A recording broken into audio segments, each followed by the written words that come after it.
Hey, welcome everyone to the Episode 1 Fairy Gone podcast, where I am joined by the incredibly talented professional musician and professional YouTuber, ZC Tactics.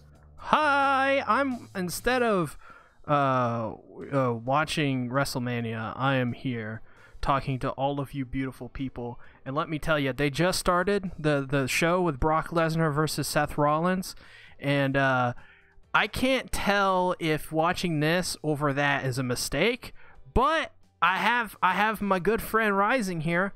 Yes, it is never a mistake to do podcasts with friends, except when you're trying to do it while driving 100 miles an hour down the highways of Texas, because that's probably not a good idea.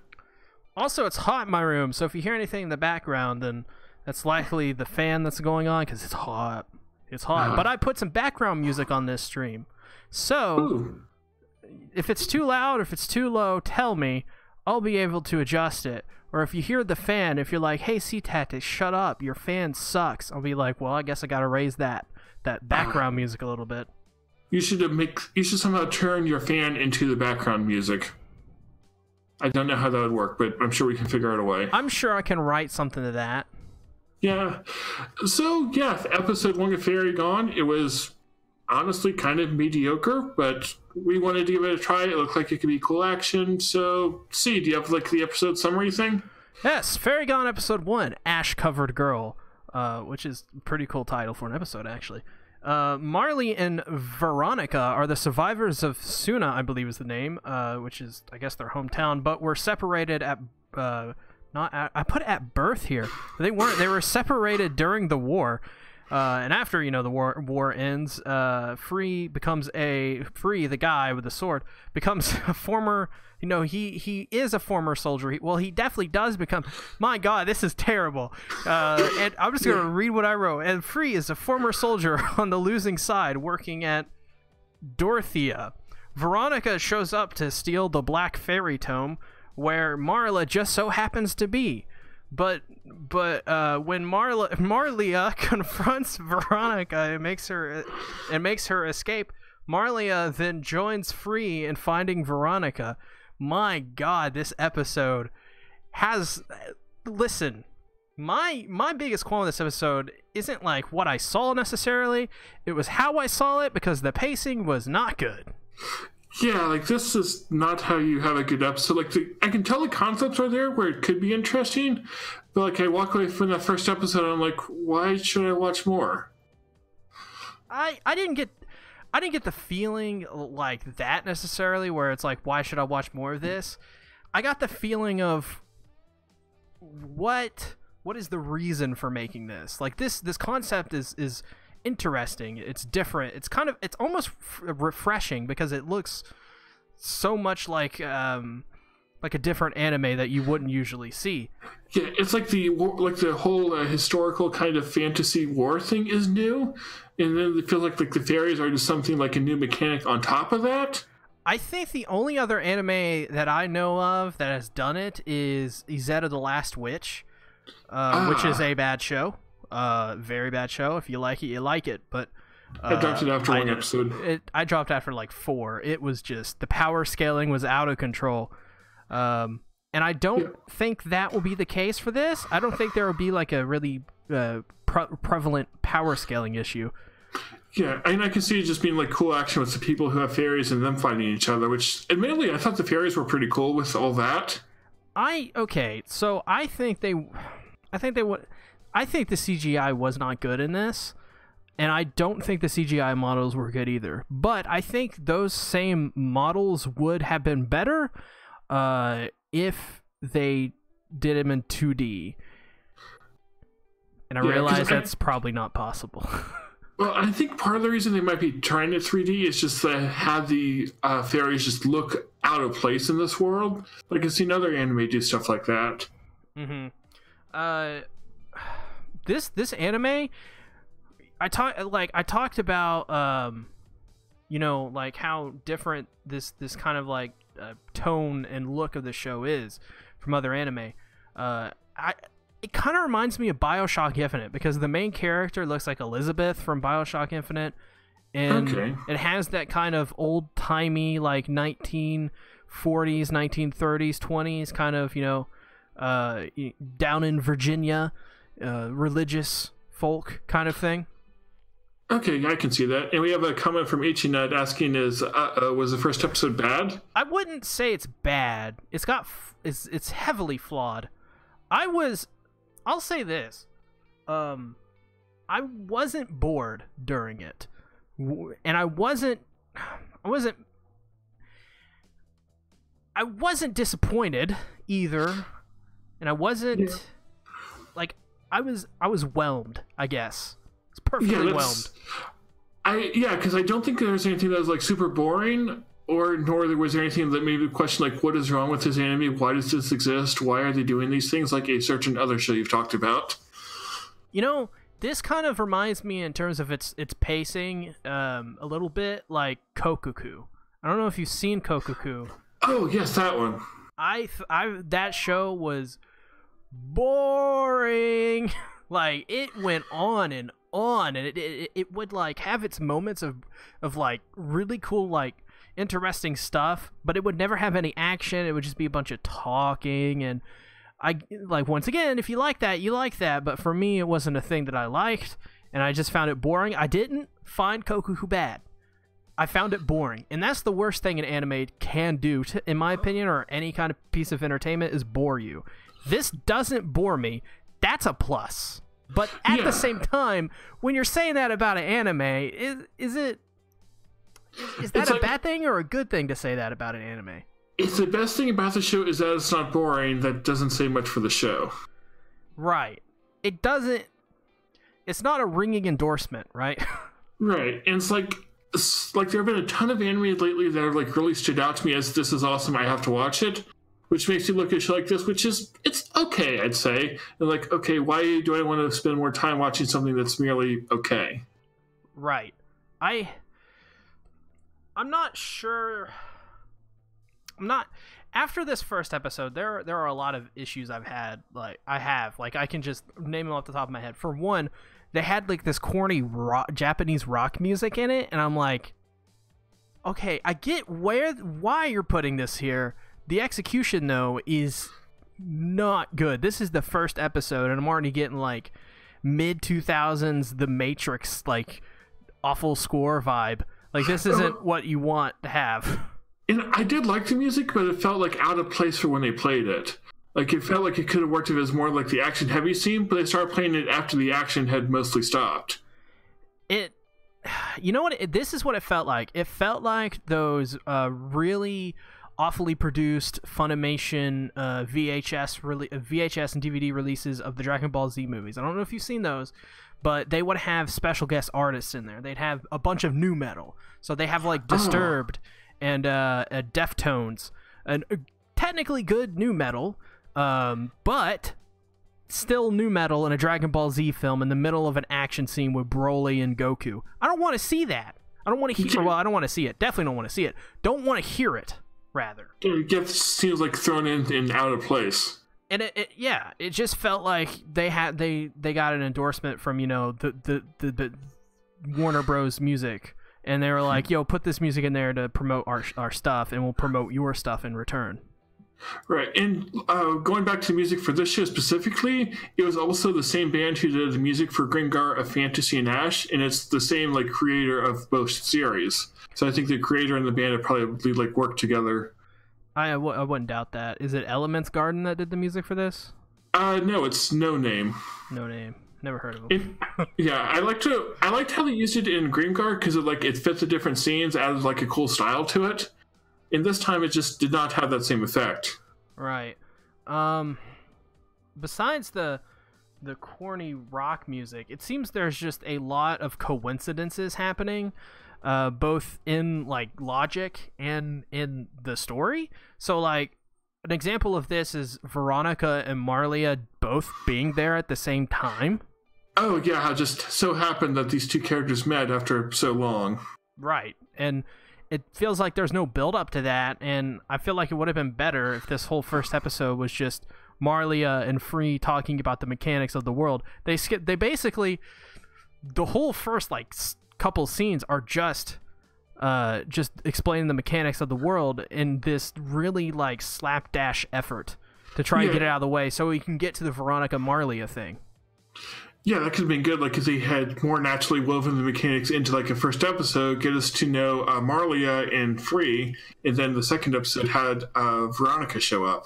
Right, and maybe also, like, this, maybe the middle portion of this episode could have, instead of, this action scene, could have been, like, Free's like, why are you here? And then Marlia's like, I'm trying to find my friend.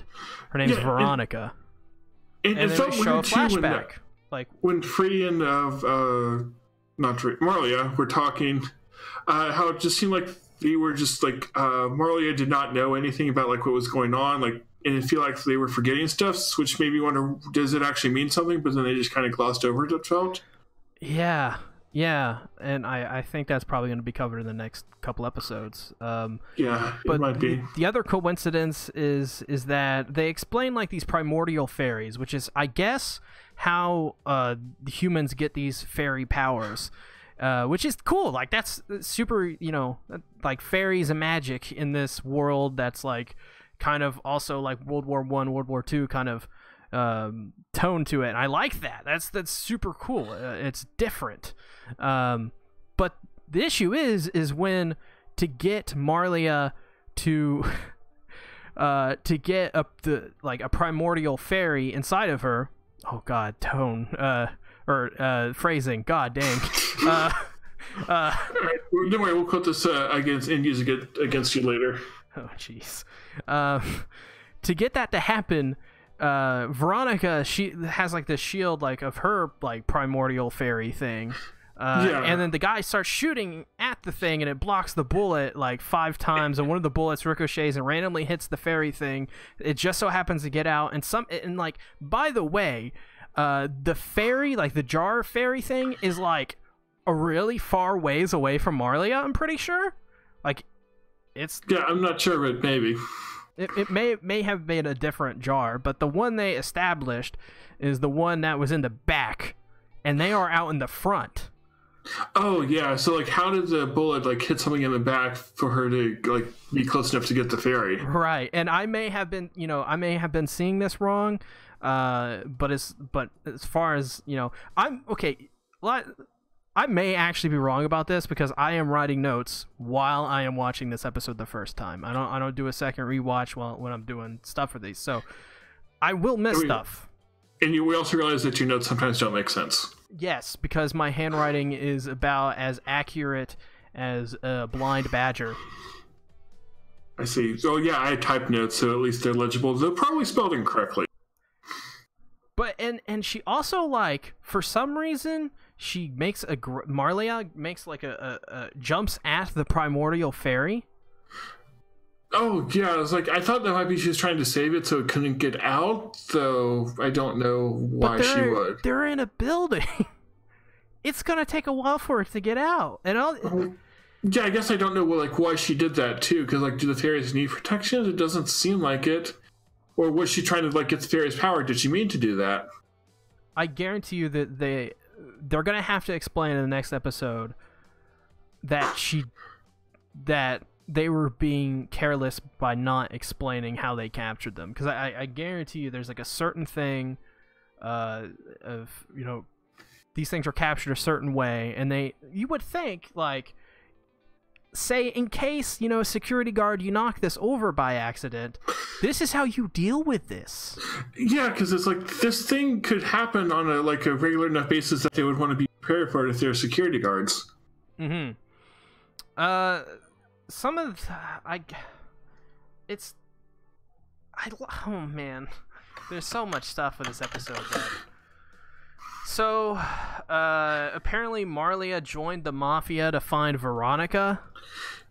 Oh yeah, and then so did Free join or was it the Mafia? No, he was he talks about it, and it's such a fleeting little moment, but he's like, have you ever heard of Dorothea? It's an illegal factory or something that.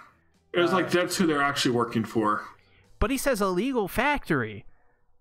Or it might be illegal in the sense like it shouldn't exist and it doesn't, but it still exists as the government's secret arm.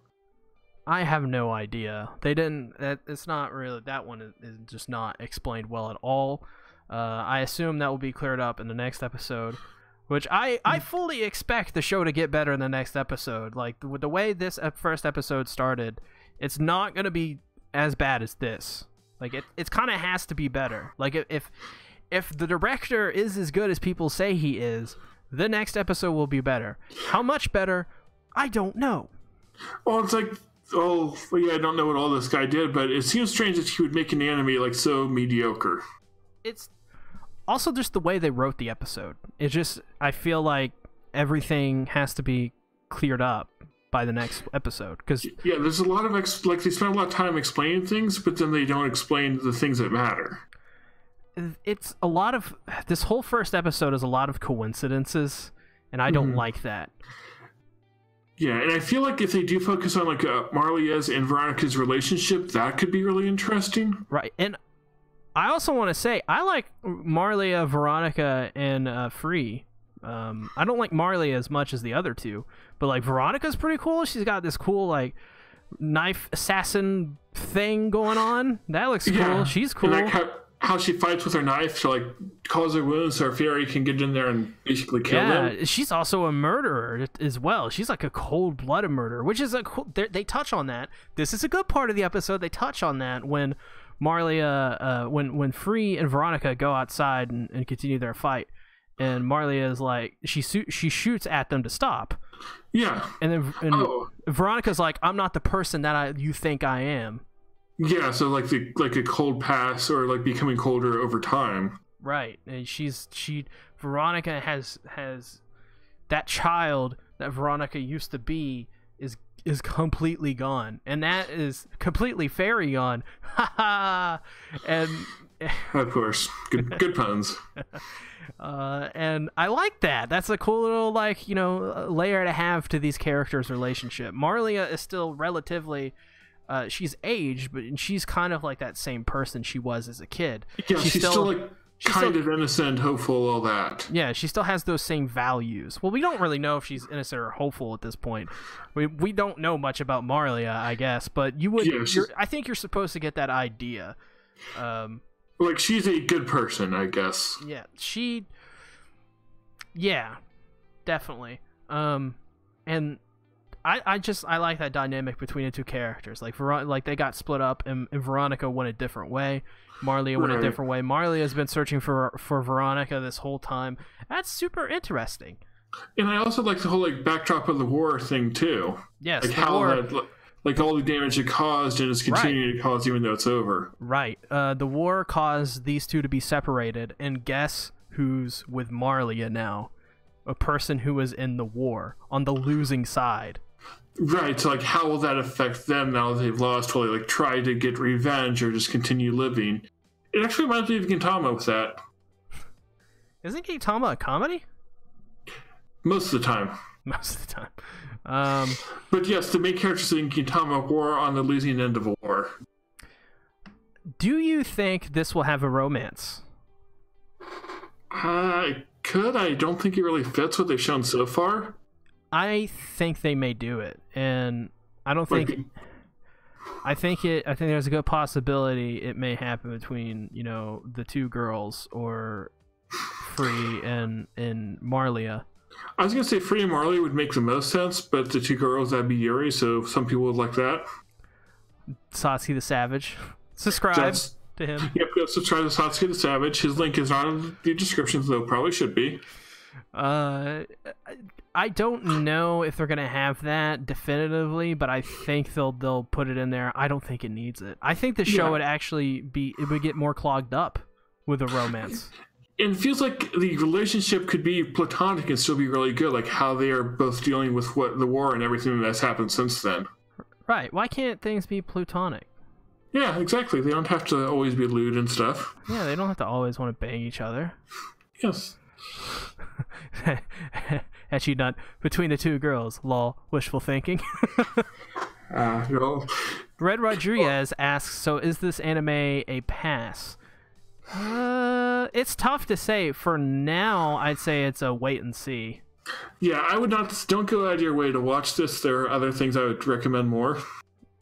Yeah, based off the first episode, it definitely doesn't seem like this is gonna be, because this anime was super like people on Reddit, and God, Reddit is the worst offender of this, always is. People around on Twitter and stuff like that were saying this is gonna be one of the best animes of the season, and from the get go, I was kind of like, are you sure this is like an original work? Yeah, like originals can be really good, but they don't like inspire much confidence unless there's like a really good team behind it. And then, like, what is the last like good original anime I've seen? The first thing that comes to mind is Princess Principal. Yeah, that was pretty solid. I'm trying to think last year, going through like my top list, there's like Last Song, which was pretty, it was different. I wouldn't say it was that great. There was Gridman, which that one was special, but that was Trigger, and their shows are always special for better or worse. There was FLCL, though that's a sequel, so I don't know how much that counts, and I know that wasn't that well received. There's also Darling in the Bronx. Yeah, again, a special Trigger show. There rarely are like original shows like out the gate, like just at stellar showings. Like rarely I find that they're that good, and I think that's just because there are so many directors in anime that only are adaptation directors, and they're not actual like write the show directors. Right. Were there any original shows last season that were really big, like Promised Neverland or Shield Hero were all manga adaptations? I think most of the best ones, all the best ones are adaptations. Yeah, Mob Psycho is also manga. What about the Magical Girl Sniper one? I forget, but I've only seen one episode, so I don't know if that went downhill. Yeah, I don't know anything about that. If you guys know any original stuff, put in the chat. Yeah, I'm curious, like, what original shows recently have you guys liked that we should check out? Because I like shows that aren't manga adaptations. So, there's this, we mentioned earlier the underlying theme of war, and there's these, this is super generic to me, but I guess we should talk about it anyways, because they in the show, they spent, like 5 minutes with it, so, yeah. It seems pretty important, I guess. There's these two sides, I'm not sure what their names are. One side lost, and there's this guy that was with Free, this blonde-haired guy, who I assume is the person who's probably with Veronica telling her what to do. Oh, yeah. So there might be a connection there. He looked kind of evil. I imagine they're going to move forward with that theme of, like, the war tore us apart, and maybe Free feels bad about that in some way for the two girls, and the blonde guy is going to be like the puppet pull, or the strings pulling the puppet, right? Right. Yeah, like the concept of like war being bad and all that, I feel like I've seen that so many times that alone isn't interesting. Well, it's not even that. It's just I feel like I've seen this a billion times in a billion other generic original anime. Well, it was like the Price of Smiles last season. Like that was its main drive, is like what it was doing different is like showing the like two sides of the war. These good people fighting, but war being so bad that it's hurting everyone. Or is that the Last Witch? I think did the exact same thing. There were two warring sides. Yeah, so that alone, that doesn't make me want to watch more. I'm comparing this to Izetta the Last Witch, which is not a good thing, but I swear to you, if you had to pick between Izetta and this, you're going to have to pick this, because this is probably going to be way better than Izetta, just based off the first episode. Yeah, I'm not convinced. But again, I wasn't like Izetta. I found the first episode okay, but I didn't care to watch more. Izetta is bad. Kind of like how I feel about this one. The logic in this is flawed, but the logic in Izetta makes no goddamn sense. They need magical brooms.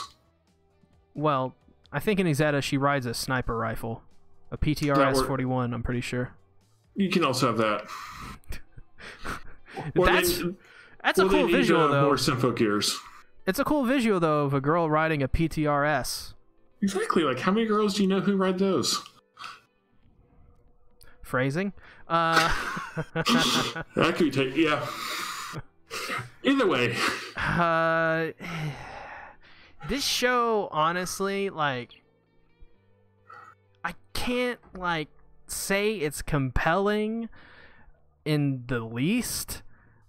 I can say that it's trying, and I like the character designs, I like the art, and I like the tone, and I like all the production stuff I like the most besides the CGI models.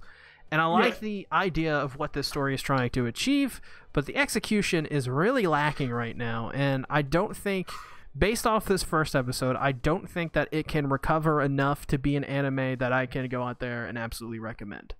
Yeah, we'll see how it goes. Though there were like two other things that stood out to me as things I like that we haven't talked about yet. The first one was the fluffy thing that could see fairies because it's cute and I want one as a pet. Oh yeah. The little fluff thing. And then the other thing is, at the end, Free was talking about how the existence of those who can use fairies is illegal. So that just makes me ask, like, okay, what's going on there? Did like the government try to put a stop to them? And like there's some that are still out there that are like kind of underground and all that. I think what that taps into is the government being fearful of another war. And so what they probably wanted to do is they wanted to nip that in the bud. So like these soldiers who have powers can't have them anymore, and they'll hunt the people down who are on the other side that use these powers. Yeah, or it could be like they want the only people who can control fairies are being ones that the government like has control of. So right. And that could also be why they were protecting the Black Tome, that was as their role in the Mafia. So it's hard to say. And the Black Tome. My God, the Black Tome. What the hell is that thing? A Black Tome. I guess so. Did you see the after credits scene? I did not know there was an after credits scene. What happened to it? Yeah. Oh, yeah. It goes back to Veronica bringing the Black Tome back, and apparently it was a fake. So, yeah. The whole episode was meaningless. Yes. So we should go watch Bang Dream instead. God, that makes me not like it at all.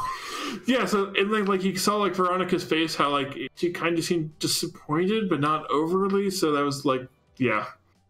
It was a fake. Yes. It was a fake. Then why were you? What? It was one of Garfield's fan fictions. It was a. Oh my God. The thing they're fighting for is a fake. Wasn't the thing that they were I think I broke C. This is good. Why is that an after credit scene? Because it's like just to change everything, to turn everything you knew upside down, to make you think that's almost as bad as Gun Gale Online's in credit scenes in one of the episodes where you think one of the characters dies.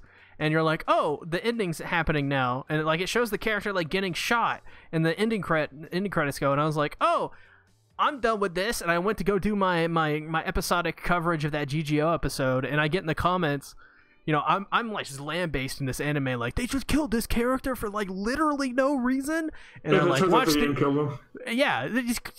watch the end after the end credits, like nobody fucking does that ever. Nobody. Yeah, like you don't have. No one watches the end credit scenes. I do sometimes. They're good. Because I've been trained since the 90s and early 2000s to never watch those because they used to always spoil the anime for the next episode. Oh, yeah. I always check as we get to the end credits thing, okay, a minute 30 seconds, enough time after that for another scene. Also, some of these end credits songs are terrible. I'm not going to sit through, like, you know, J-pop.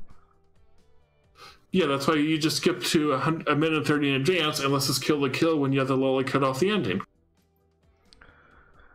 What are your final thoughts on this episode? I think we discussed everything. There wasn't too much besides the 30 minutes of stuff we discussed about it. But you know, yeah, overall not terrible, but nothing that makes you want to like watch more. I think we'll give this another episode and see if it's worth continuing. Otherwise, we might drop it and talk about something else.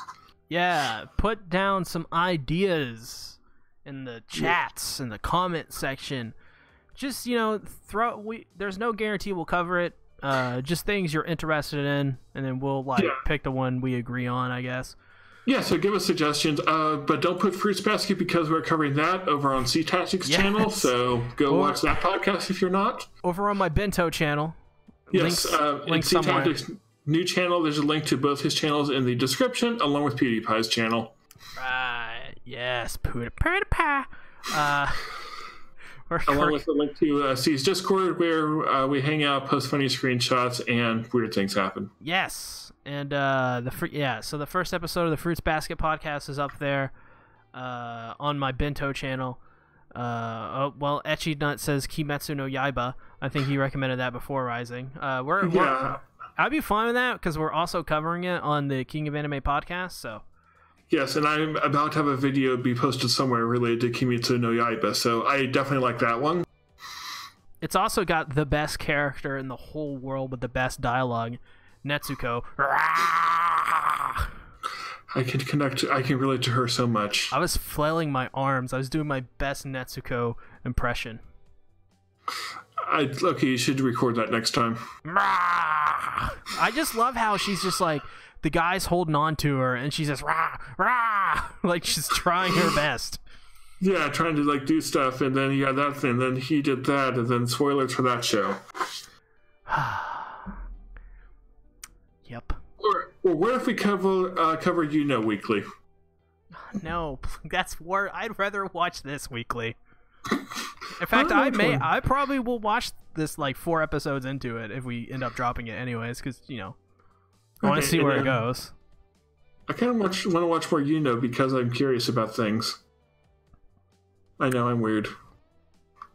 I'm just gonna have no comment on it. I also have a video on my Bento channel where I live streamed my rage about and how much it doesn't make sense. But because it doesn't make sense, that's what makes it so good. I'm not gonna argue with that logic. I mean, I'm really not. Yes, we don't have logic around here. You should know that. You talk to me often enough. This anime has poor logic. We have worse logic. We can't criticize this anime. This anime is actually good. Yes, Ichinut says that he dropped 4 minutes in, and I cannot blame him at all for that one. I watched the whole episode, man. I was like, why are all these characters popping up? None of this is... What is the point of this anime? You haven't even established your main character. Yeah, you have the character, and then you have the introduced by him looking up the teacher's skirt and all that. Oh, God, what is with her outfit? It's awful. Why is the teacher wearing that? Not only that, but does that blonde girl not look like Luvia? Luvia is the best character in I didn't know they could license fake characters for this, but they did. I want to watch more Khalid. Why do I always want to watch Khalid? Also, his mother looks like a teenager. Yeah, because at first I thought like he was a part of his harem. Yeah, I was like, is he gonna bang his mom in this anime? I swear to God, this anime. After the first episode, that wouldn't surprise me. It's based off a hentai as well, so he probably did. Yeah, I saw that there's a hentai of the visual novel as well. I think that the visual novel is a hentai, actually. Aren't all visual novels? They all have like secret sex scenes. Most of them do. Some don't. Yeah. Milestone doesn't, but that's not a Japanese-made visual novel. Yeah, because I don't know if Steins Gate or Clannad do. Fate doesn't have any hentai stuff, so. Yep. I'm sure of no CGI dragon scenes. No, it's all CGI dragon scenes. What are you talking about? Alright, so I guess wrapping up the podcast, any final thoughts? This show will find an audience, and the audience will be happy about it. I'm not sure if we are kind of the audience. I think it appeals to us in some ways. Yeah, because there's a reason I picked this as like a show that we could possibly cover. It ain't bad. It's not the best thing ever. I think if you honestly are if you compelled, like historical fantasies anime, you might like it. Yeah, if you find this like any compelling and you don't have a lot of time and you just like want to watch this for fun, you could probably do it. Like it's, I just watched Ancient Magus' Bride instead. Yeah, that one at least had some cool stuff before I dropped it. I'm dropping all the anime we talked about this podcast. Just watch Ancient Magus' Bride. Do that. That's a better show. All right. Is that it? Yep. Goodbye. Goodbye, everybody. Hope you had fun. Yeah, go check out links in the description to places and things, and we will see you next week with a podcast about stuff. Bye. Bye.